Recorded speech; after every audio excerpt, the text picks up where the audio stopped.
63 right now. Next news at 8. Chicago's Morning Answer continues next on AM 560, The Answer.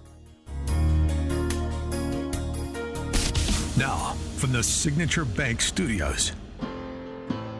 Insert Democrat socialist here. Runs the Democratic House floor for 30 plus years running. He's promising this and he's stealing that. Where can you get that kind of money? He's using your house like his own piggy bank. You ought to know by now. You can pay off your house here in Illinois, but you can never keep up with the taxes. Oh, how it's always been the plan to have a taxpayer pay, no doubt. Not a matter of if anymore, but when you're moving out. I said when you're Top of the morning, out. Dan and Amy. The theme music means it's time for our weekly conversation with Ted Dabrowski, president of Wirepoints, wirepoints.org, all things Illinois policy related. This was one of the more enjoyable dressing downs of a politician I've heard in some time. A 80-year-old woman, black woman from the South Side, had a message for BLM Brandon, and spectacular. She delivered it in no uncertain terms. All I can say to you is that you are a disgrace. I'm an 80-year-old woman, and I've never seen anything like this. I grew up in the Jim Crow South, and the policies that you're passing in this city remind me of the Jim Crow South. I had to drink out of a colored water fountain, or the whites would drink out of a white water fountain. But you know what I didn't have to worry about? Going back to my community and it would be destroyed. And everybody else is in my community but black people. And this is what you've done with this immigration. You have allowed all these people, you brought all these people into this city. You are destroying this city. And the black community is flooded with all of these immigrants, violent ones, prostitution, gangs. You did that. You are doing this to your people. You are an absolute disgrace to me. Like I said, I drank out of that colored water fountain, but I could go back to that black community that was intact. Women are crying. Taxes are going up. What am I going to do with my children? Where are we going to go and live? This is because of you, Brandon Johnson. You're destroying the south side of Chicago with your policy, all under the Democratic Party. You are a disgrace. So is she racist too, Chicago Press Corps? D.C. Press Corps, talking about the same issues in Springfield, Ohio, and so many other communities? Got a text message. Dan and Amy, she speaks for a lot of us here on the South Side. I hope so. Democrat policies have been destroying Chicago for years, but the last two regimes under Lightfoot and now Mayor Johnson have been the worst I've seen in my lifetime. It's deliberate. The Illinois Dems are pure evil. Boy, it doesn't get more powerful than an 80-year-old who lived through Jim Crow comparing what's happening now to Jim Crow. Ted Dabrowski, president of wirepoints.org, joins us. Ted, thanks for being with us. Morning, Dan. Good morning, Amy. Well, I don't know. Scales falling from eyes, I hope, Ted. Well, she's absolutely right. And, I grew up in South Georgia for a part of my life. And, that was late 60s, early 70s and all that. And, very different from what's happening today. And when you drive through South Side, if you drive through other areas like Harvey and all that, you see she's right. It's destruction, and that destruction comes at the hands of horrific policies that have been going on for a long time. Right? It's not just Johnson. It's not just Lightfoot. It was partly Emanuel, and before that Daley. We've had policies that are very destructive, and we put out a piece. You mentioned the Detroit discussion. I spent a good bit of time looking at Detroit after they went bankrupt, and it was amazing to study. And it was a really good book that I mentioned before. I'll tell you the name of it in a second. But the policies were just consistently bad, It wasn't like bad policies. Like sometimes you feel almost like purposeful, destructive policies. They had their Kwame Kilpatrick. They made so many bad decisions, corrupt decisions, and they destroyed a great city.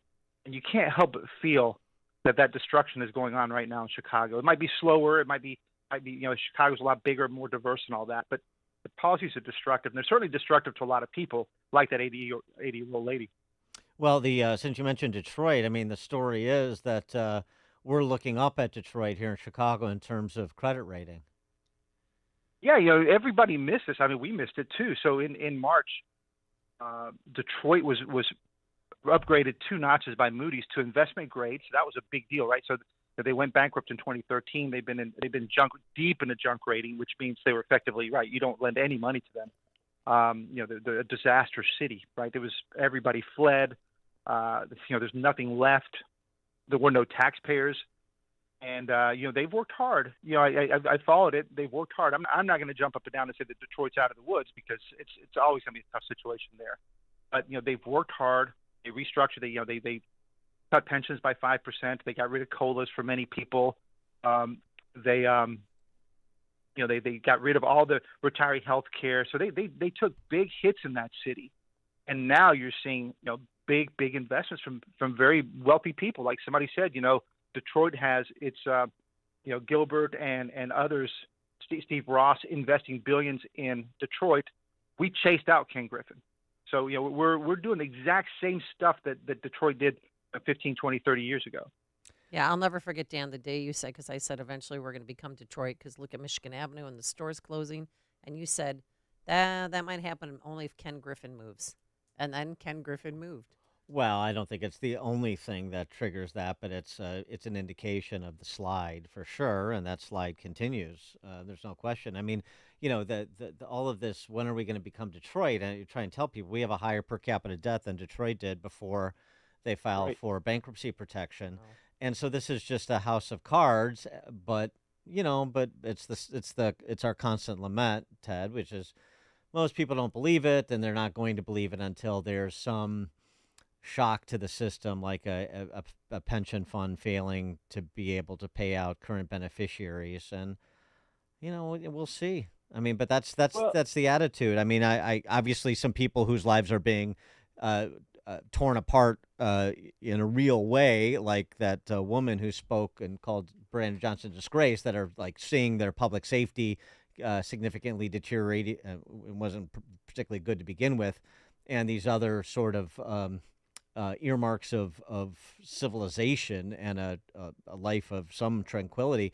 As that goes by the board, you get some people upset, but I don't see any sort of seismic move on the political class here, even if, a few years from now you changed out Brandon Johnson. I mean, it's the same thing I said when we changed out Lori Lightfoot, and what did we get? Brandon Johnson. Yeah, just something worse. Yeah, no, I think if I forgot to finish the story. So when Detroit, they leapfrog Chicago. So Chicago has the worst credit rating among the big cities in the country. And some people will poo-poo on the whole credit rating. Yes, it doesn't matter. Credit score, it doesn't matter. Yeah. But it's very telling of where we are. And look, the only reason we did better, we were junk rated, over the last couple of years, and the only reason Chicago is no longer junk rated is because of all that COVID money. Well, here we come again with the new $1 billion deficits, both at the city level and the CPS level, and there's no plan, of course. Johnson has no idea what he's doing. None of his team do, and they're going to scramble. They're going to, there's talk of them, creating big battles with Pritzker to try to get bailouts and all that. But Pritzker's got limits too on what he can do. So, watch out. I think what's amazing about this whole discussion, right? It's been groups like Wirepoints and yourself and others talking about this problem. But listen to the 80-year-old woman who's telling the real life story, right? Mm-hmm. She's living it, and it's not a credit rating discussion. It's just life and crime and the destruction of the home values and the lack of opportunity. You look at that job opportunity for blacks in the 20 to 25 year range. It's horrific. So at some point somebody will listen to something, but like in Detroit, it was too late. And then you have a destruction, and then you have to wait 15 years, 20 years to hopefully get something back. And that's the thing that I would love for us to avoid in Chicago is why go through that?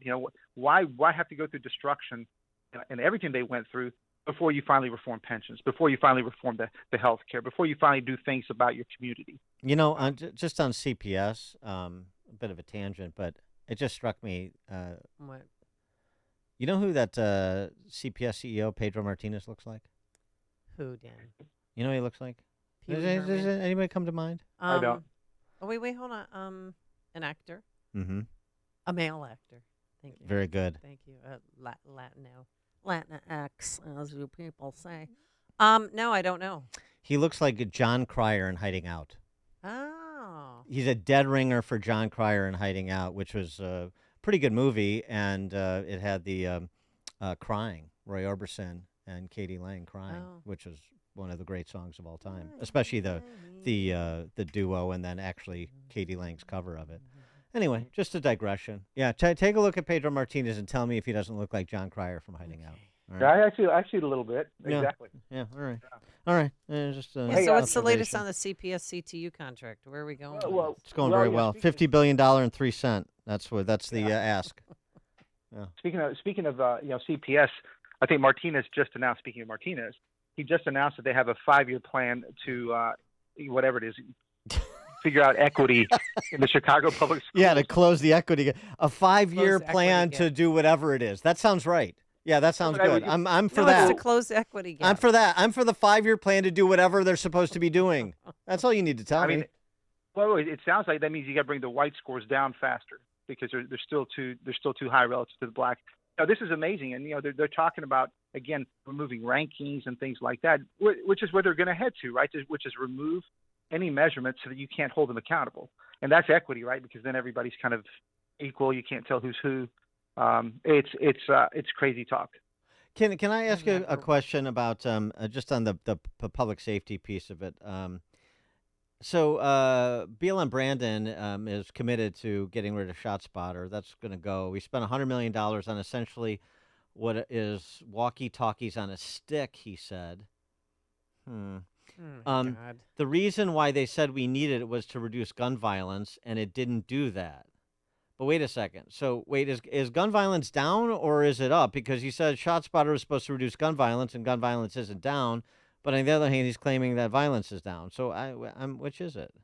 Yeah, well, he's going to play it both ways. He hates ShotSpotter, and I think it's just primarily, and it's always we get back into the whole equity and racist stuff. But most of these things are in black neighborhoods where most of the shootings occur, and of course where most of the victims are. And so, but he doesn't like it because right, that sounds racist. And so, what's amazing is that I've seen some of the polling. I don't know who's doing these polls, but it seems to have pretty strong support among the public, among blacks, among Hispanics. Certainly has the support of the police force. And it's hard for me to look at this data, and I've tried to look at some of this stuff, and it's hard for me to get rid of it, only because, again, with the ranks 13 years in a row, most murders in the country. You want to get rid of this thing? You should figure out how to leverage it more and respond to it faster, et cetera, et cetera. And this is just again part of his crazy talk. But it doesn't really matter what Johnson says because it doesn't have any. It's not bounded or not grounded on facts. It's just his whole anti-racist agenda. Hey, the election on November 5th includes some offices in Illinois. I don't know if people know this, but Illinois has an election in November I too. know, Yeah. I'm voting for Bob Fioretti. Oh, for Cook County State's Attorney. Okay, so you got that going. Yes. Ted, at the state level, there are all 118 all 118 House seats up, and a third of the Senate.